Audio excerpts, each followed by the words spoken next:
नाज़रीन अवामी न्यूज़ में खबरों जो सिलसिलो जारी है। इन वक्त बिरियात सिटी मां खबर ईंदा तो बिरियात सिटी में करबला के शहीदन की याद में पूरी दुनिया जियां या हुसैन जो सदाऊं बुलंद अज़ादारन पारा मजलिसुन सबीलुन जो सिलसिलो जारी है। इमाम बारगान में अलम पाक नसब कया वया जॾहिं ताबूत ताज़िया सेजूं सिंगारियूं वयूं। उन हवाले से वधिक तफ़सील ॿुधाए रहियो आहे बिरियात सिटी में अवामी न्यूज़ रिपोर्टर नदीम अली मंगी पंहिंजी इन रिपोर्ट में।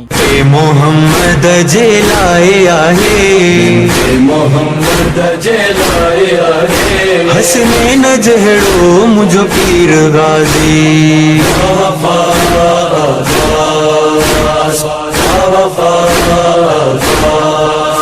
शाहे वफा बहरी सफा शाहे वफा बहरी सफा ज़हरा जो प्यारो मुझो पीर गाजी।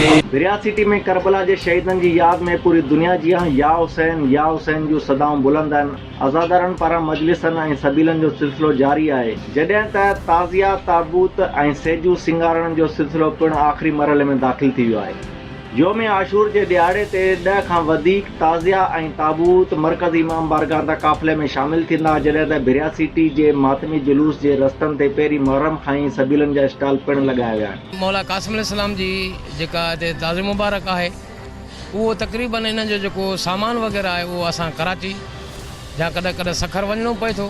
अहिड़नि वॾनि शहरनि में वञी करे जॾहिं सिंगार जो सामान वठी अची करे असां सिंगारियूं ताज़ी मुबारक उन में अल्हम्दुलिल्लाह मखसूस मौला अमीर क़ासिम अलैहिस्सलाम जी जेको पूरी दुनिया में ही जेको खोंबो मल्हाए थो इनखे चइबो आहे खोंबो।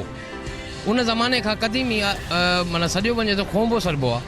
जॾहिं शहज़ादी जी या मेहंदी निकिरंदी आहे त काफ़ी रीतुनि ऐं रस्मुनि जे निस्बत सां अमीर मौला क़ासिम अलैहिस्सलाम जी मेहंदी सिंगारी वेंदी आहे ऐं ताज़े खे सिंगारे करे पोइ जॾहिं मासूमनि जो उहो ताज़ो मुबारक निकिरंदो आहे। असां ही जेको आहे सेज सजाइण शुरू कई आहे ऐं हिन जो जेको आहे सामान आहे सो असां कराचीअ मां परचेज़ कयो आहे ऐं सखर मां। इंशाअल्लाह हीअ असांजी जेका सेज आहे सो 10 मुहर्रमुल हराम ते असांजी जेको आहे सेज तयारु थी वेंदी आहे। हीअ जेका असां जेको जुलूस सिंगारियो आहे हिन में मौला अली साईं जो तख़्त मुबारक आहे।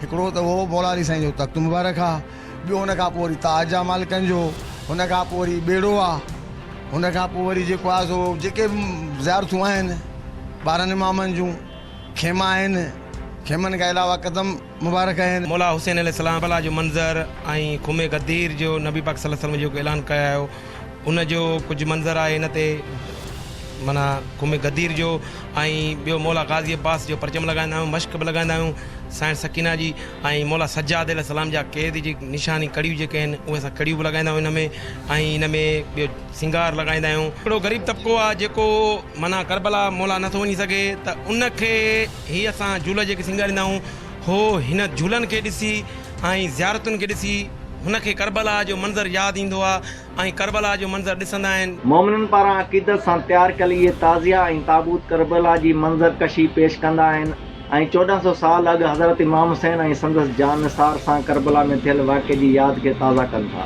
कैमरामैन यूसुफ सुमरो सां गॾु नदीम अली मंगी, बिरियात सिटी।